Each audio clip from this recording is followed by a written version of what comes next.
One of the hardest things to do in life, I believe, is to know thyself.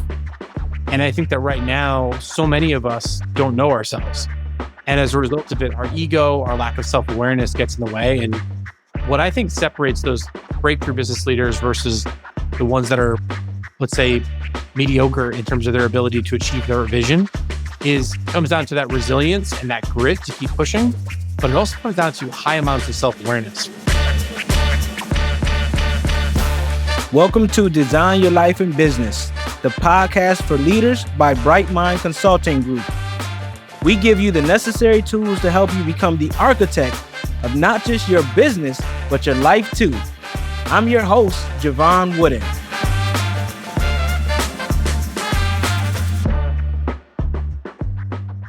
What's going on, Pete? How are you? I'm doing good, man. Doing good. How you doing? I'm doing fantastic. Feeling good. Feeling great, man. Another episode of Design Your Life in Business. Always honored to have a special guest with me. And the special guest is you. And I don't know if you know, Pete, but we start off fast. All right. So I'm going to start off with the first question. Who are you? Who is Pete Sena? Who is Pete Sena? Wow, that's a loaded question, isn't it? I'm a father. I'm a husband. I'm a son. I'm a friend. Those are sort of a lot of the spaces that I occupy. I'm also a creative entrepreneur. I've been building businesses for, it's almost 20 years at this point. I'm feeling old now, probably actually over 20 years. But yeah, that's who I am a little bit, just in a nutshell. That's awesome, man. So what was your journey like in entrepreneurship? What got you wanting to build all those businesses? So I just always wanted to make cool shit for the internet. I'm a designer developer by trade. I've been writing code and pushing pixels since I was a little kid. So that kind of ultimately is what kicked off what turned into a series of other businesses that have, I don't know, by some stretch of awesome, have just blossomed into the different businesses that I own and operate today. And I think how I got into it was really just curiosity, just being like, I want to make cool shit for the internet. And still to a large degree, I do that. Yeah, absolutely, man. You got a company. I love the name Digital Surgeons. First of all, how did you come up with that name? Oh, that's a good question, Siobhan. So back in the day, basically, I was just like a young kid. I was getting brought into people's businesses. So at first it was like a local business or kind of, I'd get a phone call and my nickname was Pete the Geek. And people would just call me for all kinds of stuff like, Pete, can you fix my computer? Pete, can you do this thing for me? So I was kind of like a bit of a jack of all trades, and some would say jack of all trades, master of none. But for me, I went really deep on a lot of these different topics. So where the name Digital Surgeons came about was I had landed a really large sports client that you may or may not have heard of the television channel for. And in doing that, I needed to form a business and I needed to create an LLC and a name and the whole thing. And I was always getting these people's digital projects and they were always a mess. And I was having to go in, it was like a rat's nest of code, files were all messy. And I was always having to do digital surgery on these businesses and these brands. So at the time when I was trying to kind of think of a name and Digital Surgeons popped in my head, I Googled it and the name was available. And I was like, all right, awesome. I've got my name.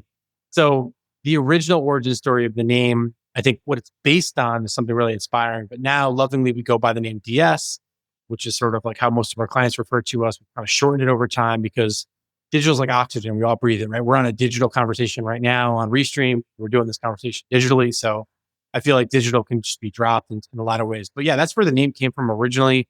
We were constantly in the business of helping people transform their brands. But back then I didn't have all the fancy terms and vernacular that I have today. Back then it was like, oh, you just want to make cool shit for the internet. Yeah, man. And that's your tagline now. So I got to ask you though, man, you mentioned, and I didn't want to interrupt because you were flowing. You mentioned that you landed a big client without having the business in place. How the hell did you do that? So the short version is I was working at Staples in the tech department. Back in the day, Staples, if you can believe it, had a tech department. People would bring their computers to. I'm old, I know. And we would have to fix the computers and do software, take them apart. It wasn't like you'd go to the store today and you buy a computer. Back then, you could upgrade computers, right? So people were putting more RAM in or swapping out drives. And it was a lot harder to do back then. Now you go on YouTube, you can teach yourself in 5 minutes how to do some of this stuff, right? So one of the guys I used to work with ended up, when he left the company, I was just a high school kid at the time, about to go into college.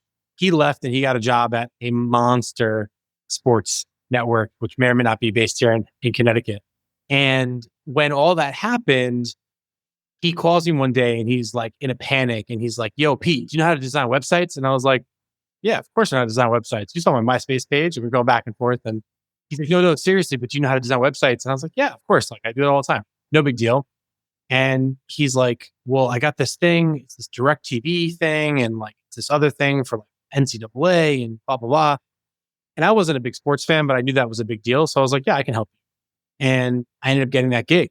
And that's ultimately how it all began. At the beginning, it was sort of like a classic employer employee relationship that my friend brought me in on, which is why I say your network is your net worth. It's a thing I say a lot. And that's where it all began. And then from there, it's like a snowball going downhill. The more it spins, the more it moves, the more you do what you say you're going to do, the more the next thing happens. So ultimately, that's what led to it. And then the reputation started getting out. I always went above and beyond to deliver for my clients, whether it was a small local pizzeria and I've done work for them, or one of the largest sports companies on the planet, which may or may not be owned by Disney now. So it's like, that's just how I roll with everything I do is like, you do what you say you're going to do. And then most people don't, right? Like showing up is like more than half of the gig in some cases. So like that just led to one thing. Referrals are everything, right? So much of our business is word of mouth. And then we'd make one cool thing and then another cool thing came in. And then I got a phone call from a local company called Thule, and they make roof racks and ski racks and stuff like that. You might have heard of them. And at the time, one of the people that was a photographer for them said to me, "Hey, Pete, we're trying to sell all this stuff online." And that's where I first learned about the word e-commerce, which I didn't know anything about, right? And again, nowadays, like Shopify, you spin up a template, you're done, right? But back then, like stuff was way different. So he's like, "Yeah, we're trying to do e-commerce. And like, we're trying to sell these roof racks online. And there's all these different things depending on the car you have and the size you have. And it's all custom. Can you build like a custom configurator?" And I was like, "I don't know. Like, let's sit down and talk about it." So I went down to their offices, which were here in Connecticut, where I live. And I sat down, I looked at all these different things in a warehouse. And I said, "Okay, so there are these different sizes. And how do you determine them? And you determine it by this and that, height and width." I'm like, "It's just some pretty easy formulas. I could figure that out." And I built a custom configurator for the internet. And then that was like, "Oh, now you can build these things." So at the time, it was built in Flash and a bunch of other technologies that aren't around today. But then the word got out and people saw the work and they were like, "Okay, who built that?" And they were like, "Oh, Digital Surgeons built that." At the time, Digital Surgeons was like me living in my mom and dad's basement, but nobody knew that, right? And they didn't ask. I wasn't going to lie if they asked, but it was like Digital Surgeons built it. So then they call and the website Digital Surgeons and they say, "Yeah, so we're looking to talk to the person that worked on this roof rack configurator." And I would say, "Okay, let's talk about it." So I'm poking fun because that's truly how this went down. And then it's like, then I had more work than I had time for. And then I had to hire a developer. I happened to hire one of my childhood friends, right? Then I had more inquiries than I could handle. So I needed to bring on someone that could do sales and business development because sales was not my thing. I was the designer, coder, kind of techie. So that ultimately led to me bringing on my business partner, Dave, who's a brilliant entrepreneur. And we teamed up and we said we're going to give it a try for a couple months. And now we've built multiple businesses together over the past 20 years. So it's a simple story. And I think most of the best stories are simple stories and a lot of hard work in between those milestones, obviously. And we're a 20-year overnight success. Yeah, I was going to say there's a lot of lessons in there. One, you said your network is your net worth, and you went and you found this business partner that you have grown all these businesses with. So you are living, breathing of all the cliche sayings that we all say, right? Your network is your net worth, and you didn't turn down any work either. You were like, "Hey, yeah, I figured out. Let me see how I can do it." In the beginning, I was doing crazy stuff. Like in the early days, I was doing like e-flyers for radio stations and hip hop artists and all kinds of stuff. I mean, the types of projects I was taking ranged from like a dental office to like a poster for a 50 Cent like show, like literally like it ranged that much. Right. And we touched a lot of things over the years. So what do you guys typically focus in on now? So the way to think about me now is I'm a creative entrepreneur, right? So what does that mean, right? That means a couple of things. One, I invest in businesses, right? So I do a lot of angel investing where I will come in, I'll advise businesses, I'll write checks, I'll invest in those businesses. So that's a big thing I do, probably about 30% of my time. Another thing I do is I'm like the creative chairman for my company. So we've got a great leadership team in place now at Digital Surgeons. It's running the company, it's growing the company. So what I do is I come in and work on R&D projects. A lot of the work I'm doing right now is with AI and generative creativity. I bring in a lot of our key accounts, which typically are larger accounts, the 7-figure range in terms of the size of the business. And then that's a big thing I do. And then I do a lot of fractional CMO work or chief marketing officer work, right? So if you've got a business or a brand, you can bring someone in like myself. I can help you take the vision out of your head, do what I call story selling, which is the story in your head. How do I manifest it, make it real? How do I build a brand strategy? Because I believe your story is your strategy, and how you express it makes a huge difference between success and failure. So that's a big thing of what I do. And companies will bring me in to kind of build a marketing strategy, build a branding strategy, get them go to market, and then drive that growth, right? So usually what that means is like, if it's an early startup, I'd say you can categorize the clients I work with into 3 buckets, right? You've got venture-backed early startups, which are typically software as a service or like a consumer brand. There's a lot of the work that we do. And those are venture-backed typically. So they've got some seed capital or series A or B round of capital funded. That's one business segment. Another business segment is what I call challenger brands, right? Challenger brands are brands that they're not number 1 in their market. Maybe they're number 2 to number 5, and they're looking to swim up market, right? They're looking to take on the David versus Goliath story, as I like to think about it, right? So that's where, as an underdog myself, I love helping underdog brands. That's a big part of what I do. Third business segment is what I call enterprise brands that have an innovative product or an innovative service, but they don't have an innovative brand. And what that means is they're bringing us in from a marketing automation perspective. So typically, that's like a Fortune 500 business or a Fortune 1000 business. And we're coming in and helping them do what some people lovingly call digital transformation, which I just basically think at the most simple level is using design and technology to make your business run better, right? Without all the buzzwords. So that's the 3 things that I do. And where most of my time goes now is working with brilliant leaders to help them tell their story and make sure that that story gets told in a way, whether it's on an Instagram ad or on a website or on a physical museum experience. I've done all of those things. It's about understanding how does that story track. So when you experience that brand, you know what they stand for. You know that it fits into your life, Jevon, and then it makes you want to purchase it. And then when you get that purchase, whether it's email or the thing shows up in your doorstep, you love that thing so much, you want to tell all your friends about it. And then I just drive that kind of what they call the loyalty loop, right? So that's ultimately what I do in the most simple level. All my clients have one thing in common, which is they're looking to go forward. And that's what we do, or at least we try to do. Yeah. And I love that you bring about the topic of the story, because I think that the story is super important in everything you're doing. If you don't have that, no one's going to care about your product or your service, right? So, and your tagline ties into that, right? You say, I help forward obsessed founders like you unlock a clear story so you create a clear strategy. And I also noticed that you use the Ikage exercise, which is the reason for being, which I love. Right? I saw that in your video. I peeped it, man. So, but why do you focus on creating your story first? So if we think back to when we sat around the fire in caves or in the forest before we had civilization that we know today, we would send information to each other through different generations through stories, right? So everything starts from a story. If I said to you, there are 1,375,000 people every single year that die from this particular thing, you're not going to remember that number. But if I said, Jevon, out of the 10 people that you know, more than one of them is most likely going to get this particular disease or this particular thing.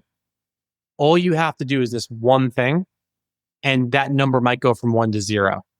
Now I make it personal. Now it's a story you can remember, you can pass forward, right? So what stories are is, in my opinion, stories are, it's like a file that you can embed in someone's consciousness that travels through multiple mediums and multiple generations. And I think it's that simplicity that lets the idea travel. And when an idea can travel, it can get that much more viral. It can move from thing to thing. And that's ultimately why I think stories are so powerful, is because they're built into the operating system of the human condition. And our ability to tell that story right makes you decide that you're going to go with a Mac versus a PC.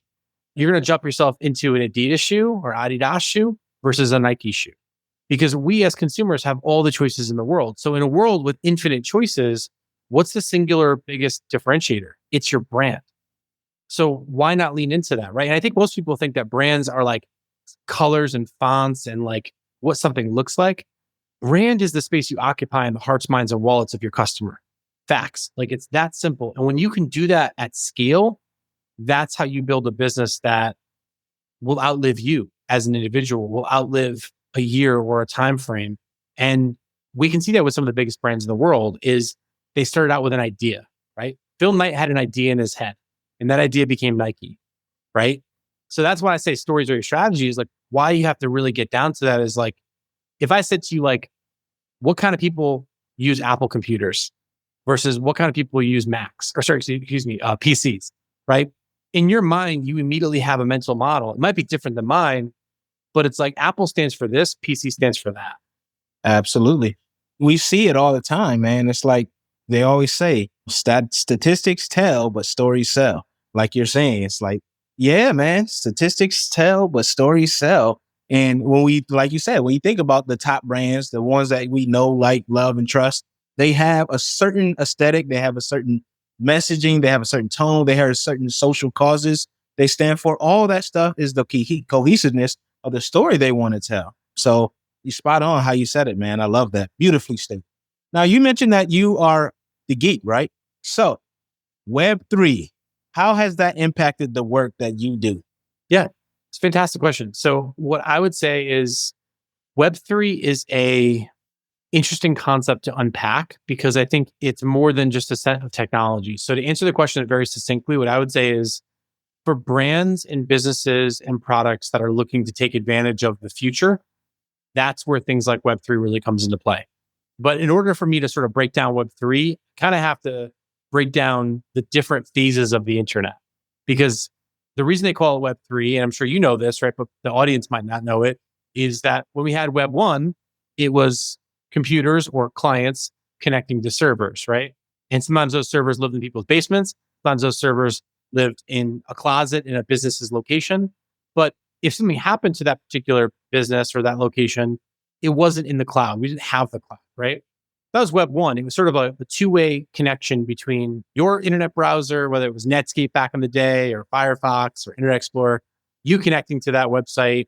You're going through very basic protocols to do that.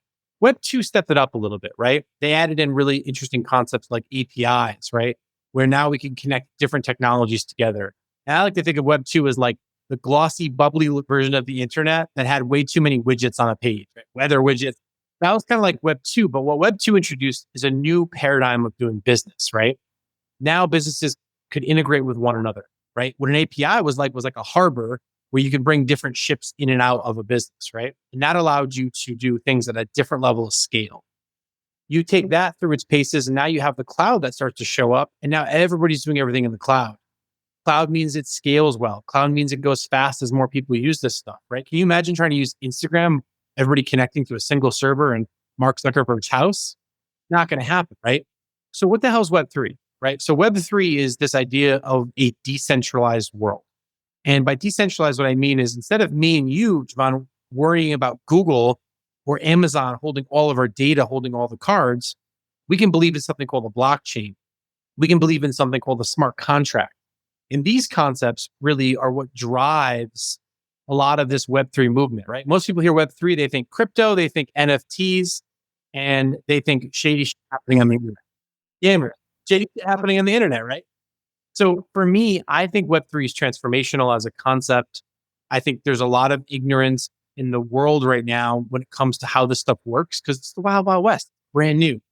But I'm betting on the builders. I've got a lot of my faith and involvement in this space. Some of my best friends, the smartest people I know, I've met in the world of Web3, whether it's on a Discord or as part of a project that I'm an investor in, be it an NFT project or a blockchain that's not Ethereum or a common blockchain. So Web3 is a concept I think is about trust. It's about being able to say, you know what? Instead of relying on a central bank, instead of relying on a central server or a single entity, we're going to sort of be one of the people where we're all going to decentralize that. Now, why is that important, right? So now if you can decentralize banks, then you can do different things with currency. If you can make things that much more secure, then losing a physical wallet doesn't matter anymore because you have a cryptography aspect of a wallet that you can then take forward into different places, right? You can trade that multi-generational.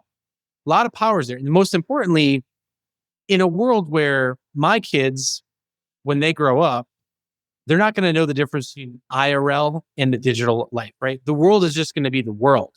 So what that means is if me and you are showing up in Mark Zuckerberg or Tim Cook's version of the world through the Apple Vision Pro or the next iteration of that Meta headset, if we're showing up in a world of hybrid reality, spatial computing, what am I going to show up in? I'm going to be wearing a shirt, right? I'm going to be wearing clothes.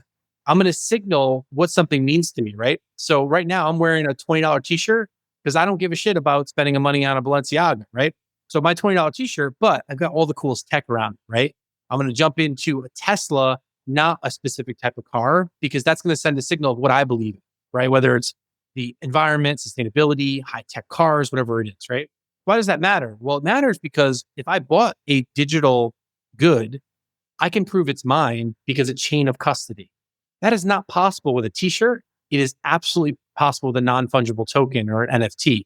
And these technologies, these things are made present and powerful because of the blockchain and because of Web3. So if you can't tell by now, I'm really excited about this technology because I think that what's happening right now is we're living in a world that is shifting, but people are just chasing the next buzz, right? So we moved, crypto crashed, crypto's a scam, NFTs are never going to go anywhere. Now the whole world's AI, AI, AI, AI.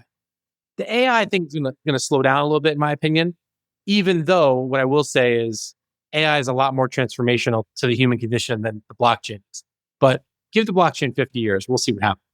Absolutely. I mean, Chase is heavy on blockchain. You know, they got a whole arm just investing in blockchain and how they can leverage it. So yeah, it's not going anywhere. And a lot of people probably don't even know that.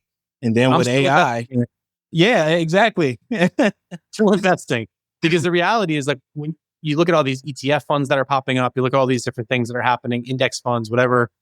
I'm very happy with where I got in at Ethereum, Bitcoin, and Tezos and all the different chains because like it's going to go low before it goes high. But when it goes high, a couple $100 is going to be worth a couple $1,000,000 if you did it at the right time. Absolutely. I mean, it's like any stock, right? It's like Warren Buffett said, buy when it's low, right? Buy when it's high, but just buy, right? You don't really technically lose money until you sell the dang on thing anyway, right? Just crashes completely. And that's Uncle Warren, that's man. I'm all about right. Uncle Warren. Absolutely. Yeah. As long as you understand it, you can go ahead and make that money. That's all it is. You have been a part of a lot of exits, 20, probably in counting now, 20 exits and IPOs for various organizations, right? Ranging from the startups you were talking about, the Fortune 500 enterprises. What are some top lessons you have gleaned from those experiences? Yeah. So the first thing I want to say is never want to take credit for somebody else's success, right? So one thing I would say is I've worked with a lot of amazing clients and I've been a tiny part of their growth. And then some clients have been a big part of their growth. So one thing I want to just say is that it takes a village to get anything done. So I put that out in terms of the number of exits that I've been a part of. These are not businesses that I founded, started, and exited. So just one for the audience so that you guys don't come at me in comments. I just want to clarify. No, I am not going to go get into a private jet after I get off this conversation. I'm going to get in a car just like everybody else does. So yeah, but PJs are cool, right? I've been on a few, but they have not been mine. So, but in all seriousness, I think what I've learned from this thing is you have to have a clear vision. You have to rally a team around that vision. And you have to not be afraid to fall, to fuck up, to make mistakes, and to keep going. And I think what I've seen with some of these visionary leaders I've had the ability to be in a room with, or work with, or have their trust in some cases is what it comes down to is you have to be able to do what you say you can do. And it sounds trivial, but like ideas are nothing without execution. And just like vision without execution is hallucination. And unless you're doing mushrooms, you don't want to hallucinate. So I think that's just one thing I would say is like what all of them have in common is like almost religion to following their vision and sticking with it and overcoming things with all odds. And that's why I'm so big into branding. And brand is something I don't think a lot of people understand. And brand is something that I think can transform a business when you really think about how to do that. And that's what a lot of these businesses did is they created a market out of nowhere, right? So I'm so dedicated to building businesses that I started a podcast called Forward Obsessed, where I go out and I find those business owners, those breakthrough business leaders that have built and exited companies.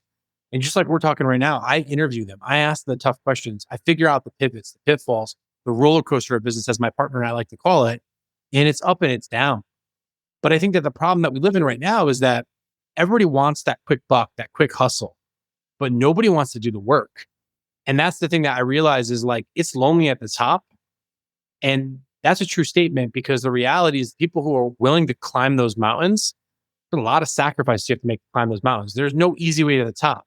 I mean, obviously there's easy ways to make money, but most of those easy ways to make money, you either end up like Madoff or you end up like some people in jail or whatever it is. So I think that you got to be careful with those kinds of things. But those are some of the insights I've learned from working with those businesses is like the power of brand, the power of vision, and also like thinking about network effects and how things scale, right? So like most of the businesses I mentioned in that 20 that have exited, those businesses were typically things that had network effects built into them.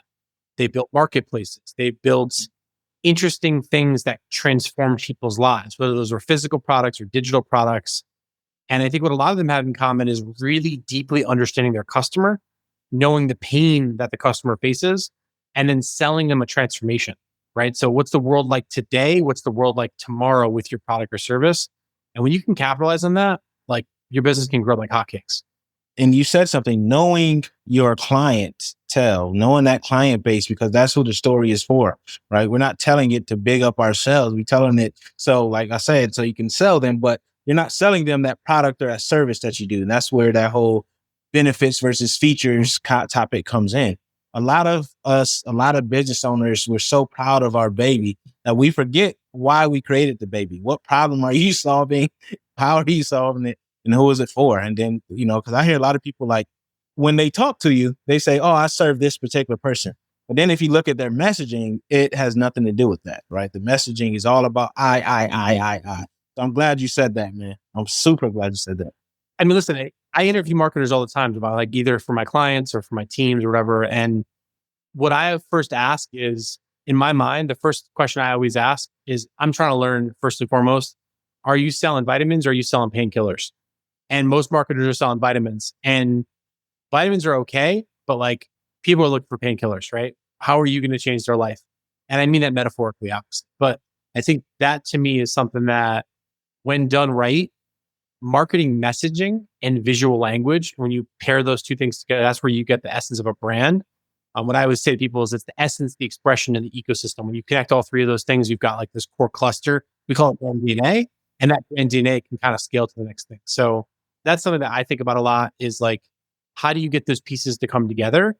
And really for me, the formula I've developed over the years with my teams and my friends and my clients is pretty simple now, but it took me 20 years to get to that formula because it's like Coca-Cola magic, right? How do you get to it? A whole lot of freaking experimentation. There are no golden tickets. 100%. The experimentation is always taking place, right? So R&D is forever. That's what I always tell people. Like you need to have, I don't care if you are just a service, you need to have R&D, right? You need to be setting some money aside to do that because, or else you're just going to die, right? Because you're not involved. I didn't find one solution. I found 999 things that didn't work. Exactly. Absolutely, man. So you wrote an article that I thought was very interesting titled Unlock Your Business Potential with the 10-80-10 formula, the secret to scaling your creative empire. Can you explain that formula to us? I absolutely can. So there's an amazing book. I can't remember which one it is, but there's a number of different books. One of the ones that I really got a lot of value from recently was a book by Dan Martell called How to Buy Back Your Time. And he talks about 10-80-10 a little bit, but actually the 10-80-10 I'm talking about, I pulled from a lot more ancient wisdom, right? So when you think about how to scale yourself, like we all have time. So what 10-80-10 is essentially you want to, if you're going to build an empire, if you're going to build a scalable business that scales beyond you, you have to empower and set up principles and teams and people that can take things forward. Right now, there's no business that exists that is 0 to 100% done through AI yet. I do think we'll see that in the next few years. But for right now, it requires people in some degree, right? So what 10-80-10 is all about is like, if you're going to create something scalable and repeatable, that first 10% is all about putting your upfront vision in. What is the vision you have for this project, for this brand, for this thing, right? It's empowering people to then do the 80% in the middle. And then you're coming back like a curator, like a orchestra conductor, like a director in a film, and you're shaping that final 10% to make sure that your vision in the beginning and your vision in the end comes out on the other side of that process. And that's what 108010 is about. And why I was so passionate about that article, and I appreciate the fact that you read it, was because what I realized is so much of my career, I was doing way too much of the work. And I don't mean that work is in terms of giving someone else the work, but what I mean specifically is like, what great leaders know how to do is create leverage. And the best way you can create leverage is to start to build processes and systems and teams and people that can execute against your vision with you, alongside you, and on your behalf. And the example I gave in that article was Andy Warhol, right? And Andy Warhol, the artist, if you're not familiar, I wasn't familiar until I dove in and went deep on this, was like Andy Warhol, the artist, he was able to essentially manufacture a style that he had, almost like a factory. He actually had an art studio called The Factory, which is kind of cool. And he was able to create all these different pieces of work because he scaled this process. He was able to then scale himself. So I referenced that in the article. It's why the image kind of has that like Andy Warhol kind of look to it. And you call it the factory. I think you call it the factory model or something like that. Yeah, 100%. Exactly. So that's what the 1080-10 rule is. So the question I ask you, or I ask your audience, is when you think about something that you do, whether it's making a product or delivering a service, are you setting the vision, doing that 10% in the beginning, 10% in the end? Or are you working 60, 70% of it, doing it all yourself? And that's one of the things that I learned the hard way is like, people don't scale, technology scales. So what you have to really think about is if people don't scale and you only scale to a certain degree, how do you then create a force multiplier? How do you create additional leverage? It comes down to those systems. And that's what 108010 is all about, is figuring out what role you're going to play in that system so that you can buy back more of your time. And that ultimately is why I love that book, Buy Back Your Time by Dan Martell, who's a very successful SaaS founder. He built a software business. I think he sold it at like 30 or something like that. He built a great company called the SaaS Academy, which really smart guy. Someone sent me a copy of his book when it first came out, and I was inspired by it because I was always thinking 1080-10 in terms of direction, but I was not thinking 1080-10 in terms of like, you want to buy back that 80 in the middle. And I was like, oh shit, I never thought about that. Yeah, I love that. I love it because it ties into, I have what I call the 3DA formula, and it's delegate, delete, delay, and automate. And it's all about owning your time. So that's something I use with my clients as well, is how do we buy back that time? I hadn't thought about it from the 10-80-10 formula framework, but yeah, I like that. So I'm glad we can see that. Yours sounds cool. I like that. I want to create an infographic on that and call it a day. Hey, let's do it. Let's make it happen, man. I appreciate that. So are there any books? Because you clearly, you know your stuff, man. You invest, you're angel investing, you're doing all types of stuff, helping tons of businesses. So are there any like books and resources? You just mentioned one that you would share as sources of inspiration or influence on your journey? If I start sharing books that inspire me right now, I see the behind you, y'all. You're listening on the show. You can't see it, but if you're on YouTube, you can. We're going to be here for a while. So let's pick a topic or a problem that someone's facing. I'll have you pick one, and then I can sort of give some specific books that I think will reference that, because otherwise I'm a voracious reader. I mean, I crush books, audiobooks, physical books. Give me a problem or a topic and I'll hone that in for you in the audience. Okay, since we're talking about designing life and business, how about one about overcoming life's obstacles? So I'm a huge fan of Angela Duckworth and the work that she's done around grit.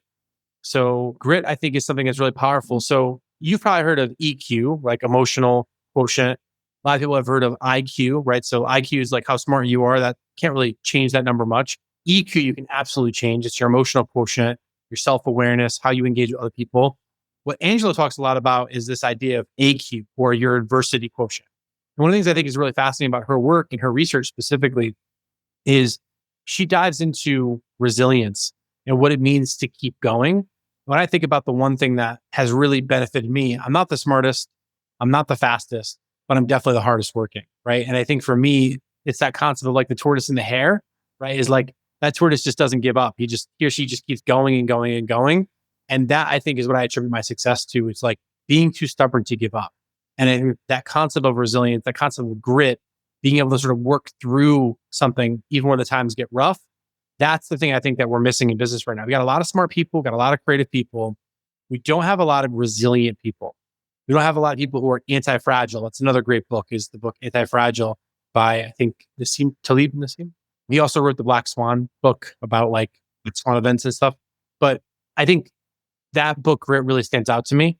I'm also a huge fan of the book Essentialism, which talks a lot about like living a minimal lifestyle and reducing the clutter in your life. So that's another book that comes to mind that's really inspiring to me. It's funny you mentioned designing your life. Bill Burnett, one of the people from Stanford's D School or IDEO, I think he works with IDEO as well, wrote a book called How to Design Your Life.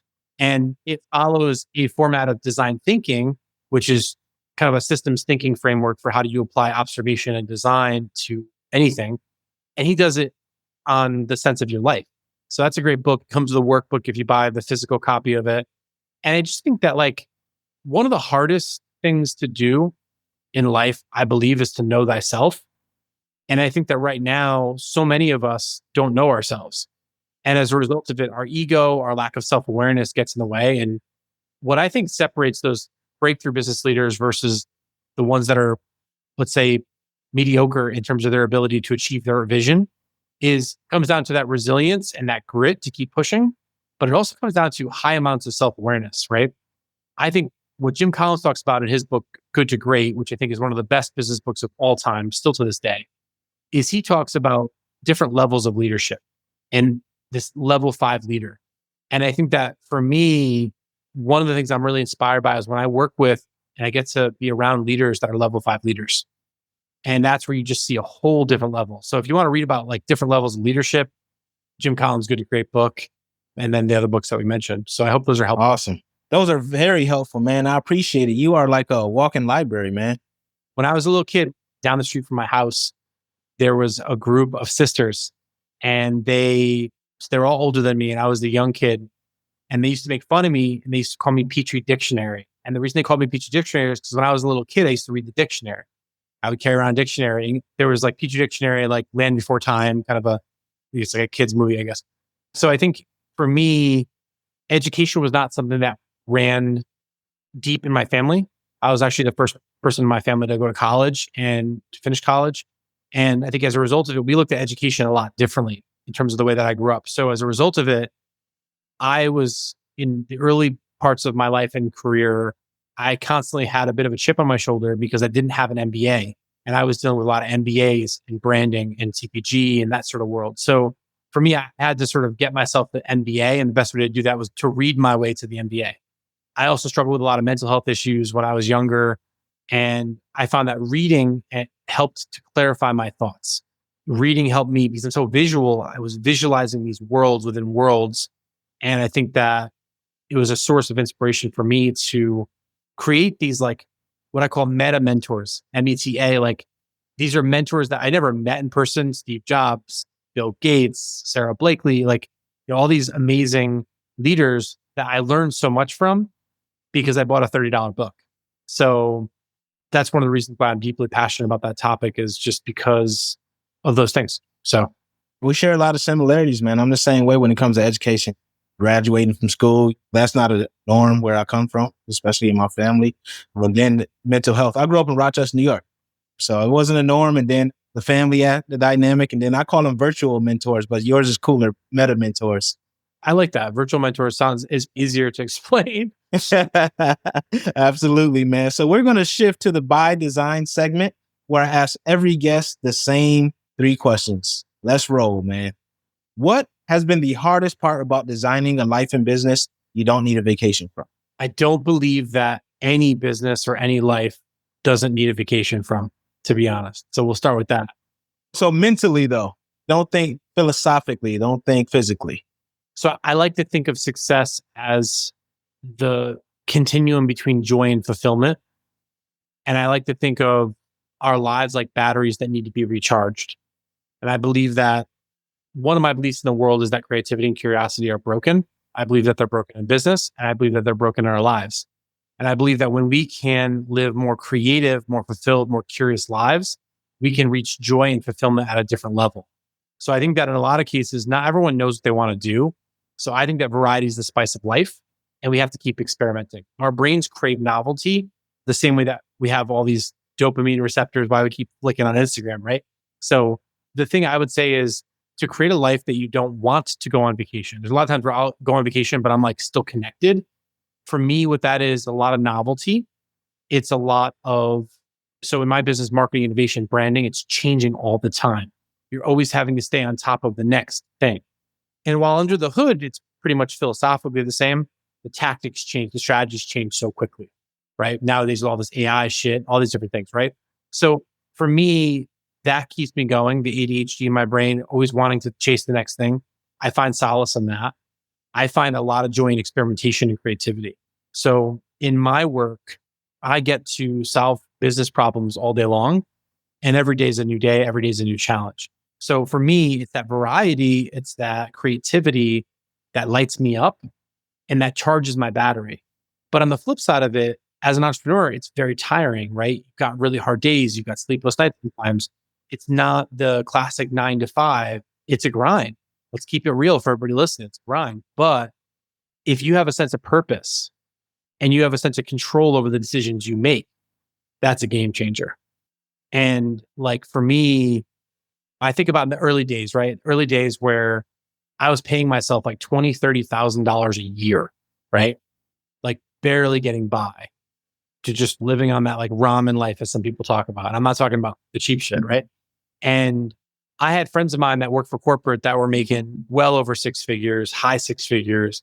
And I was just grinding it out, grinding out, grinding out. That wasn't gratifying. I needed a vacation from that. But in my mind, I saw the peak of the mountain. I saw the vision in my head unfolding. I manifested that vision. And no differently from Arnold Schwarzenegger thinking he's going to become Mr. Olympia, or all these different entrepreneurs that have come before us, these giants and titans that have gone on to achieve their visions and goals. On the other end of that struggle is the other end of that sacrifice is joy and fulfillment. So for me, that's how it manifested for me. I'm saying it's different for everybody. But like, I think what's important is you have to know that no matter what you do, no matter what job you have, whether you're an entrepreneur, just an employee, whatever it is, things are going to drain your battery. So the goal is you got to make sure you have enough things to recharge your battery. You got to make sure you have a sense of purpose, understand what your why is. And that is one thing that I would say. Like one of my favorite quotes is a Mark Twain quote, Jevon. It says, the two most important days in your life are the day you're born and the day you realize why. And that sense of purpose, I think, is super important. So for me, I knew as an introverted kid coming up, I wanted to make interesting things happen with design and technology. I didn't know exactly what I wanted to do then, but I knew I wanted to be a tinkerer and I wanted to play with design and technology. I always wanted to be on the cutting edge. And it was that understanding, that self-awareness, I think, that led to me building a pretty crazy service business, right? Like service businesses don't scale the way that SaaS businesses scale. I don't invest in service businesses. All the businesses that I invest in are software companies or product companies. But here I am going on building a 7 then 8-figure business that's a service business. So you'd probably be like, why the fuck did you do that, Pete? And the answer is because my superpower is being able to take in all these different things as an ADHD kind of neurodivergent type, connect all those dots together. And what I learned working on this basketball brand or with Lady Gaga on this music brand, I can now apply to a grill brand. And it might sound like there's nothing in common, but that unique wisdom, that side design thinking is what gives me my competitive advantage. So that's why when I see that competitive advantage and the value we can unlock in people's lives, it recharges my battery. And that's where like I get more than I give. And if that changes one day, I'm going to pivot and I'll do something different. But I think that's really important because what I don't want to do is be on the show here with you and your audience and say everything's going to be peaches and roses and rainbows, because that is not true. And anybody that's got like the Kim Kardashian life that you see on Instagram, if you want that life too, you got to put the grind in to make it happen. And let me tell you, she puts the grind in to make that happen. Absolutely, man. Thank you for that. Love it. You covered so much in that. I could have another show on everything you just said there. But I'm going to go to the next question. What is the best lesson you've learned from your entrepreneurial journey? Failure is inevitable. It's a good one. I don't even think you need to say anything more. I think that one landed. It was a mic drop, but I got to ask you another question. So what are 3 tools or tips you would recommend when scaling a business? First, know what the big vision is and the North Star of that business. Where are you? Where are you headed? Understand the big why behind that vision, right? So big why behind the vision is first. Second, think about systems early. Systems are repeatable things that you can do to maintain a standard of output and a standard of quality that is repeatable. And then third is, much as in the early parts of your career, you're probably going to want to invest in what I call hard skills, right? Hard skills being like coding, designing, marketing, sales, all those different kinds of nuanced things. Soft skills are the ones that really scale you. So leadership, ability to motivate and inspire people, ability to recruit and hire the right talent, ability to shape a vision. Those are some of the things that show up for me. But what I would say is soft skills, systems, and a clear strategic vision, I think, are the three things that a business needs to really scale, no matter what industry it's in, no matter if you're selling popcorn or pop sockets. Love it. I appreciate it, man. It's been so awesome having you on the podcast, man. Really appreciate everything you brought, the energy. Glad you slammed that coffee. So it's all good. But how can everyone connect with you? Yeah. So I'm Pete Sena on most of the platforms. I'm on LinkedIn. I'm pretty active on Twitter, Pete Sena. I write a newsletter on petesena.com, which is a free newsletter. I put it out twice a month. Right now, a lot of the topics I'm covering is like teaching people how to automate their life with AI. So I kind of give a lot of my tips and tricks, write that twice a month. So that's petesena.com. And then if you want to learn more about like the brand transformation work that me and my teams do, you can check out digitalsurgeons.com. I'm sure you'll pop that in the show notes. But yeah, I'm pretty easily searchable. All right, man. Really appreciate you. And any last words for the guests, for the audience, I should say? I just want to say thank you to you for having me on the show, and thank you for the audience. I hope you got some value from this, and definitely let me know what value you did get from this, if any. I'm always looking for feedback. I think feedback is the greatest gift that we can all get. So please share it and give it to me. I appreciate that, Pete, for sure. And see you soon, man. Design Your Life in Business, the podcast for leaders, is brought to you by Bright Mind Consulting Group.